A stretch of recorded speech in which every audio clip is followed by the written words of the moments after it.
are my guinea pigs. You have tested this quiz out for me, which has been really rewarding and cool, I think, for you. We are identifying lit devices and stylistic devices in the quotes. We also had to guess who actually said the quote, so it was quite hard.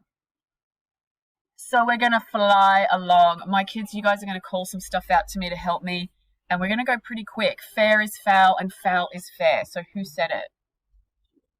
Yeah, excellent. We don't really, actually all of them say it, don't they? Because it's a chant. Let's get some lit devices. What are we calling it? Do you remember the special kind of alliteration when we... Fricative alliteration, if you want to sound really smart. If you want to sound super smart, which is the repetition of the F. Shakespeare's not doing anything by accident. That actually serves to make them sound darker and a little bit more menacing. Fair is foul and foul is fair. What's the next line? Hover through the fog and the filthy air. So it actually ties into the way they sound quite unnerving. Beautiful. This side of the room has nailed it with a paradox. Number 3, who said it? Correct. It's Macbeth. What could we talk about in that quote? Go. Metaphor, hellkite, and pretty chickens. Hold on. It's a comparison. It is a metaphor because who is the hellkite? Macbeth. Pretty chickens are who? The kids. And his wife. What else am I adding there? Call it out. We're saying motif. Why? Because it's repetitive bird imagery as well. So yeah, if you wrote imagery, I'll take it. Certainly with that beautiful phrase. Ooh, it's kind of scary. Yeah. Anything else there you want to add? We're cool. We're going to go fast. 4, I pull in resolution and begin to doubt the equivocation of the fiend that lies like truth. Who says it? Macbeth. When does he say that?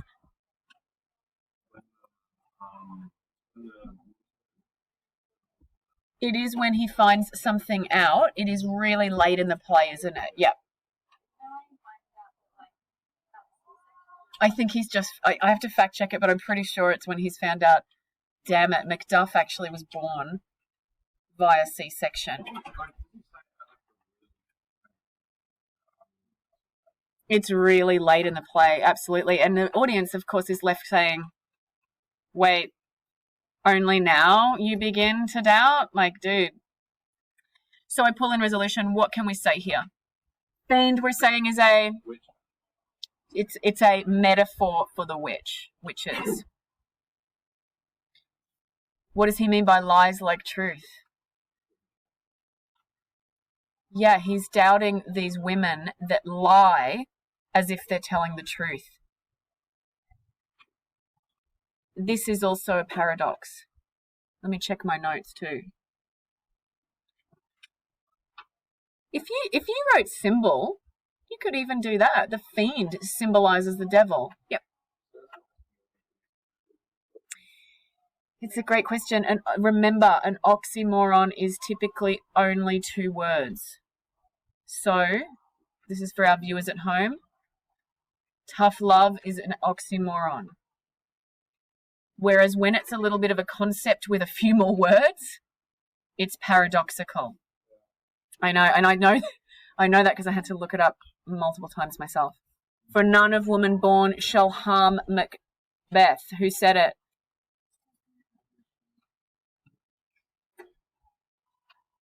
Amazing. Hey, what is the second apparition though? Shout out to the back row there. It is in fact a bloody child.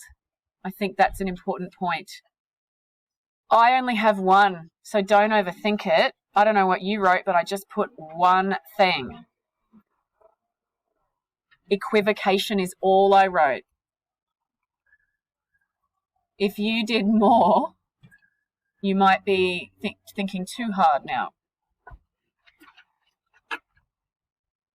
Number 6, pour in sow's blood that hath eaten her 9 farrow.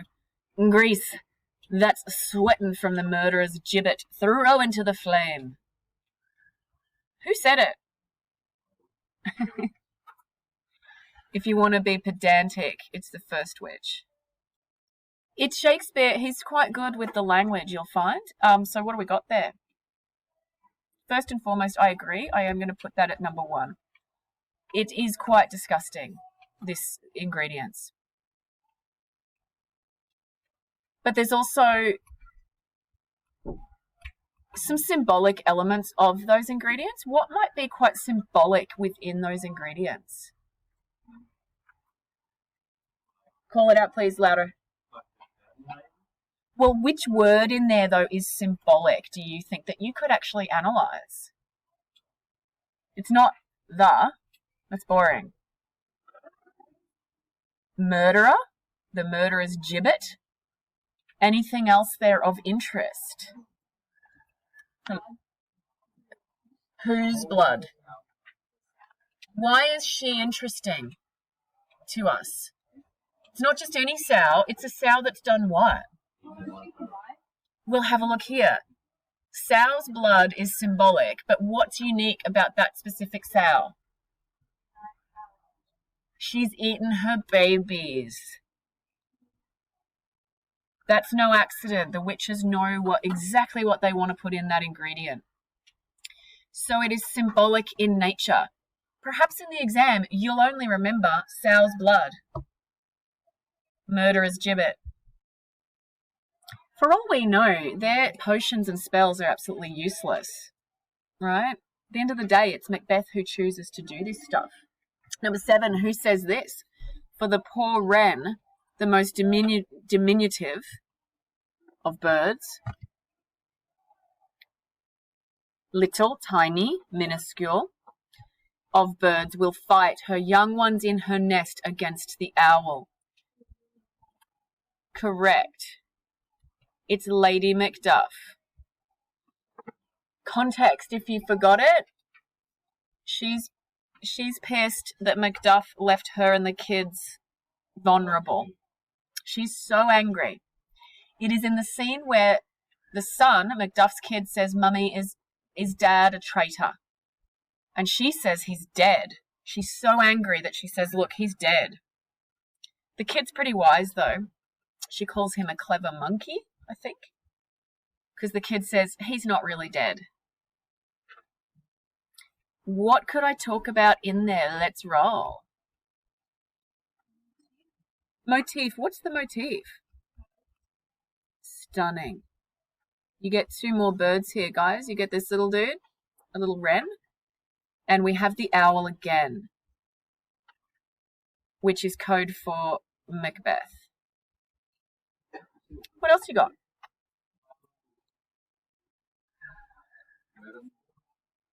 Perfect, thank you. Where is the metaphor?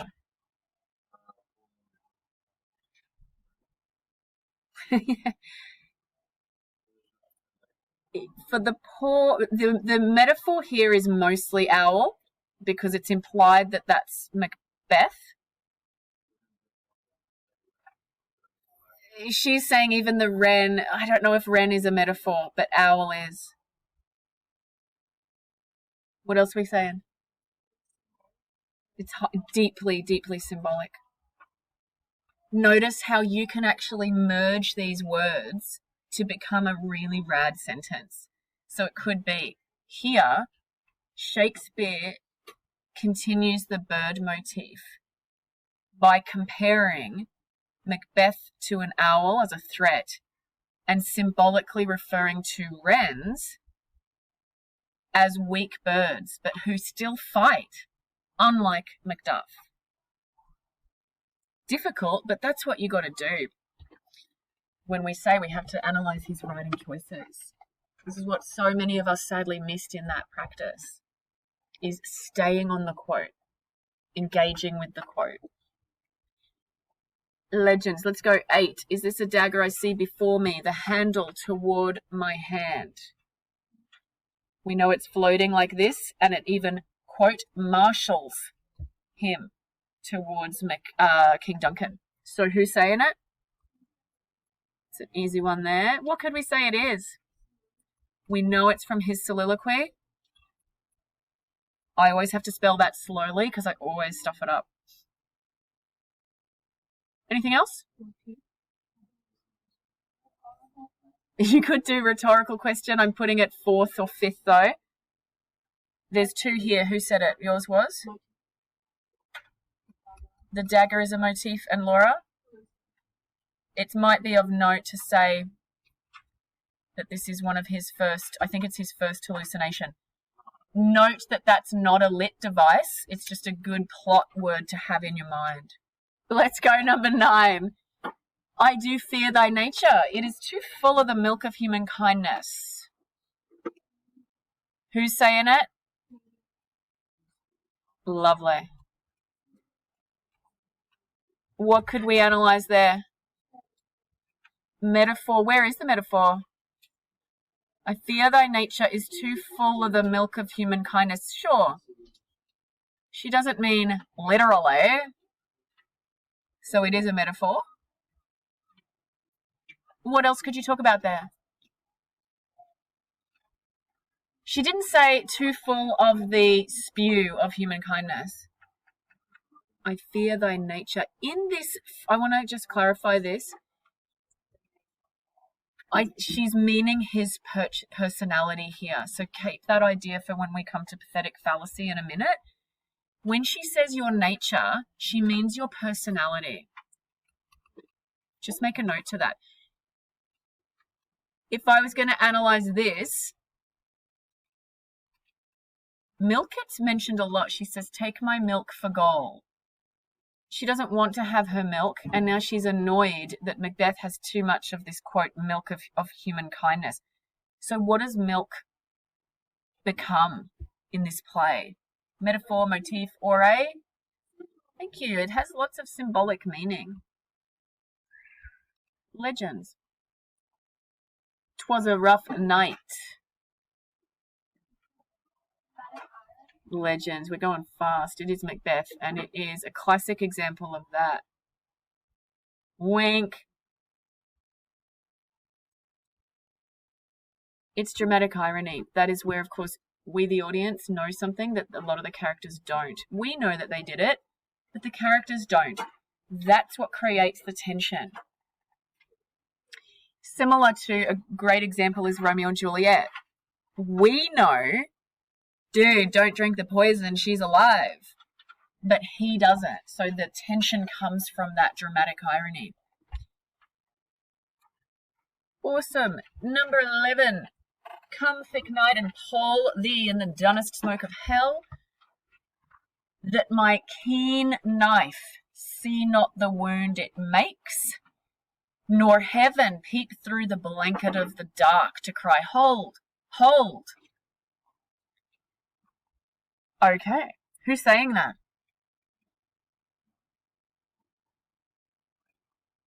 It is Lady Macbeth. Notice I'm pushing myself beyond just out damn spot and unsex me here. You've got to have some more juice with her. There's a lot going on there. What could we talk about? Pardon? Where's the biblical reference? I love it. So she doesn't want heaven to do what? What doesn't she want heaven to do? So we'll call it a biblical allusion if you want to. What is she meaning? I don't want heaven to peep through the blanket of the dark. She doesn't want judgment from above. Let's think lit devices. Is there a literal blanket? No. So it's a? There's heaps here, team. Can a knife be keen? Beautiful. You might forget 3 of these, but remember 1 in the exam, right? Can heaven peep? No. So that's also sort of a personification, if you will. What does pall mean? It means cover you. Oh, and there's our second biblical reference there, Leah, of hell. The dunnest smoke of hell is actually also some beautiful imagery. Whew. Lamentings heard I in the air, strange screams of death. So on the night that that King Duncan was murdered, we know that things were weird. A lot of things were weird. Who made that observation? It's Lennox. So what could we talk about there? I've got 2 on my list. You might have some more. I'm sorry, what was that, Carmen? She's saying pathetic fallacy, and she's correct. What makes it pathetic fallacy? In the air, strange screams of death. And this is where Shakespeare's making the weather reflect the mood and the actions of the play. That's why the witches aren't meeting on a gorgeous day like this over at QUT getting some sushi. They're meeting on a heath at nighttime in the fog. Yeah. Perfect. I actually didn't have that on my list. Thank you. Excellent. They go hand in hand in a way. Pathetic fallacy is a kind of personification. If you said imagery there, you're good. That's a nice strong one too. We know it's a crazy night, so who said this next one? The earth was feverish and did shake. It's Lennox again. Ooh, you're good. And guess what?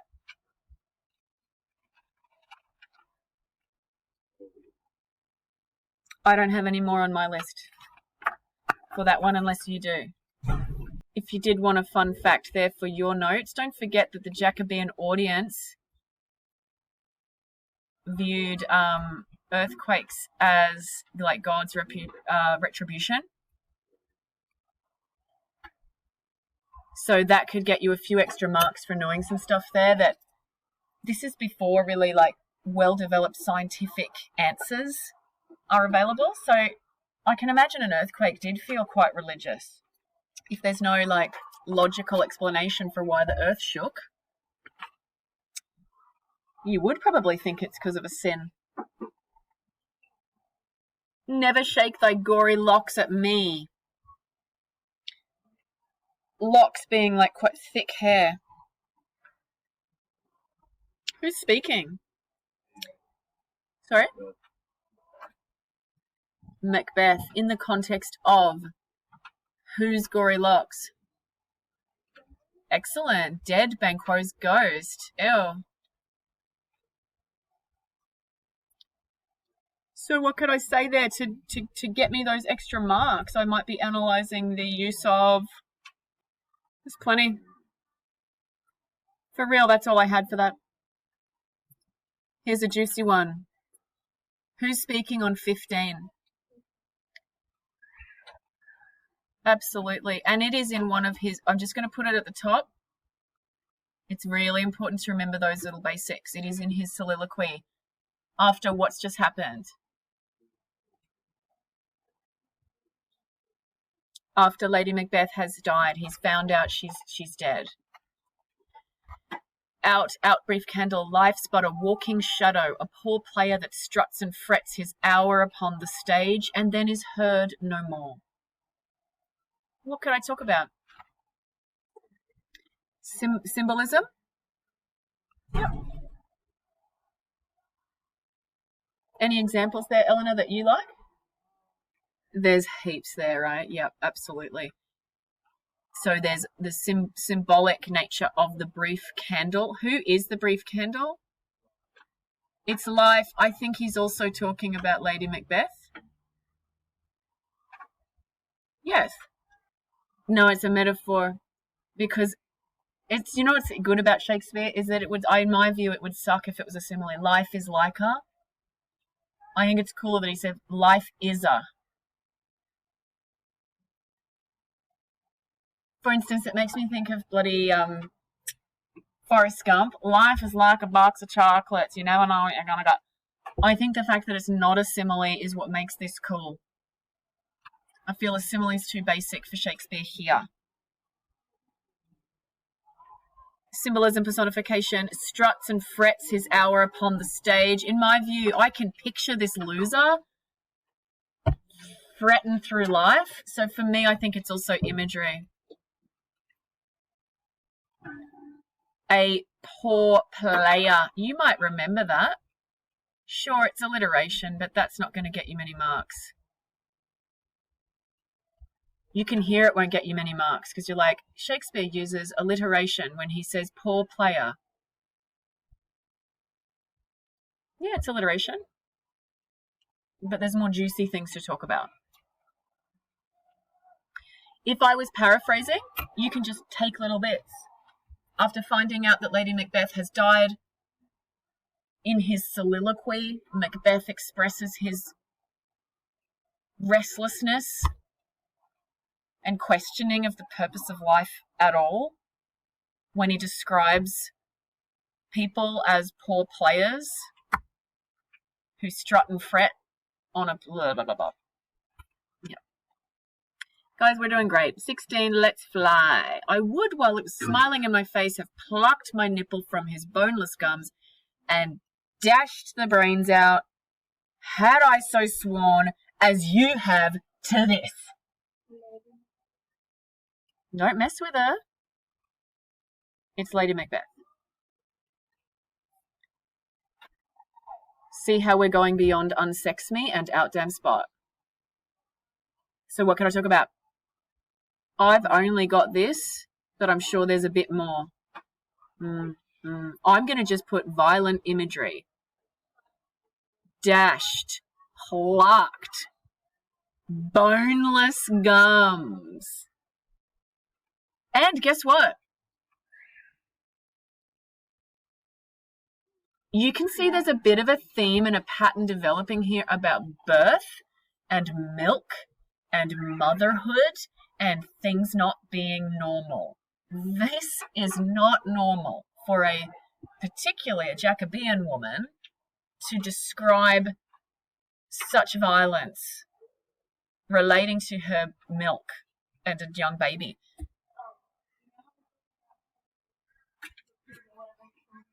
Yes, I reckon that's a direct link. Absolutely cool comment. The sow's blood who hath eaten her 9 farrow. Hey, that's cool. Holly, I'd never considered that. That there's a direct parallel here with mothers that don't give a rat's about killing their kids. 17, let's roll. This castle hath a pleasant seat. The air nimbly and sweetly recommends itself unto our gentle senses. Who's speaking? Great. I had to throw in a King Duncan one. He says it as he's arriving at the Macbeth house. Sorry, the castle. Dramatic irony. It's almost like Shakespeare makes him love this property even more because it heightens our tension. Because we're watching going, oh, you think it's beautiful, but we know you're walking into your death. It makes it more tragic. Dramatic irony, and there is some imagery there too. Awesome. There's daggers in men's smiles, the near in blood, the nearer bloody.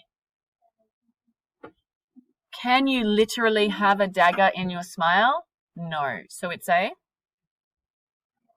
metaphor.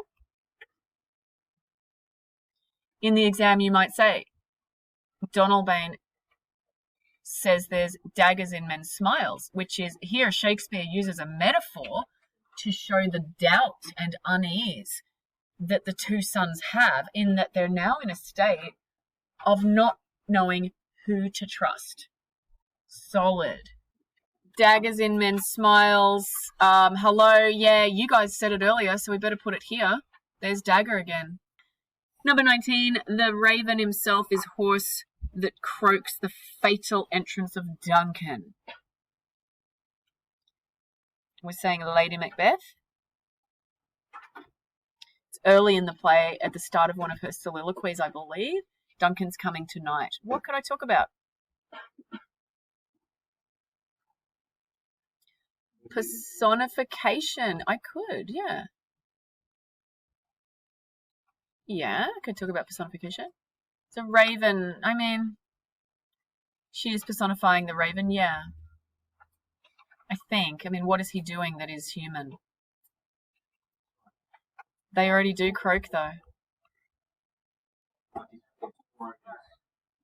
Can a bird have a hoarse throat? No, you're right. We don't normally use that language, do we, for a bird? Yeah, yeah. Thanks for getting us out of that. Yeah, it's a motif. Yeah, that's good. It's a motif. What does a raven typically symbolize? Yeah, man. Symbol. Number 20, but in a sieve. Guys, what is this PS? Sieve.